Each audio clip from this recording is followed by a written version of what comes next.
SNDP തൂക്കുപാലം ഉദയഗിരി ശാഖായോഗത്തിലെ ഗുരുദേവ പ്രതിഷ്ഠാ വാർഷികവും സുവർണ jubilee ആഘോഷവും 26 മുതൽ 30 വരെ തീയതികളിൽ നടക്കും.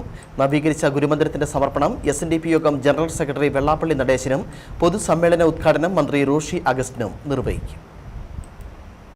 SNDP നെടുങ്കണ്ടം യൂണിയന് കീഴിലുള്ള തൂക്കുപാലം 1485 നമ്പർ ഉദയഗിരി SNDP ശാഖായോഗത്തിലെ ഗുരുദേവ പ്രതിഷ്ഠാ വാർഷികവും സുവർണ ജൂബിലി ആഘോഷവും 26 മുതൽ 30 വരെ തീയതികളിൽ നടക്കുമെന്ന് ഭാരവാഹികൾ അറിയിച്ചു.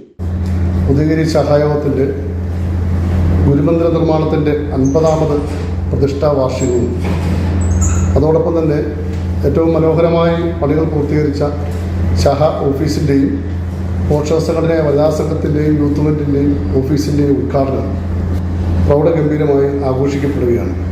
26-ാം തീയതി രാവിലെ 7:30 പതാക ഉയർത്തലോടെയാണ് ആഘോഷ പരിപാടികൾ ആരംഭിക്കുന്നത്. 27-ാം തീയതി വൈകുന്നേരം 4:30 നടക്കുന്ന ഉദ്ഘാടന സമ്മേളനത്തിൽ വെച്ച് നവീകരിച്ച ഗുരുമന്ദിരത്തിന്റെ സമർപ്പണം യോഗം ജനറൽ സെക്രട്ടറി വെള്ളാപ്പള്ളി നടേശൻ നിർവഹിക്കും. ജലവിഭവ വകുപ്പ് മന്ത്രി റോഷി അഗസ്റ്റിൻ പൊതുസമ്മേളനം ഉദ്ഘാടനം ചെയ്യും. ശാഖ ഓഫീസ് കെട്ടിടത്തിന്റെ ഉദ്ഘാടനം യൂണിയൻ പ്രസിഡന്റ് സജി പറമ്പത്ത് നിർവഹിക്കും. ഡീൻ കുര്യാക്കോസ് MP, MM മണി MLA തുടങ്ങിയവർ പ്രസംഗിക്കും.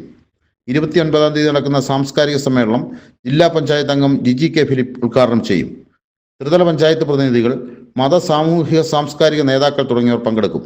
സമാപന ദിവസമായ 30-ാം തീയതി വൈകുന്നേരം 4:30 തൂക്കുപാലം ബസ് സ്റ്റാൻഡിൽ നിന്നും മഹാഘോഷയാത്ര ആരംഭിച്ച് ടൗൺ ചുറ്റി ഗുരുദേവ ക്ഷേത്രത്തിൽ സമാപിക്കും. വിവിധ ദിവസങ്ങളിൽ fusion show, one-man show, ballet, ഗാനമേള, വിവിധ കലാപരിപാടികൾ എന്നിവ നടക്കുമെന്ന് യൂണിയൻ പ്രസിഡന്റ് സജി പറമ്പത്ത്, ആഘോഷ committee chairman PN Mohanan, general convener PT Ullas, P Balachandran, NB Rajendran എന്നിവർ പറഞ്ഞു. News bureau, Nedumkandam.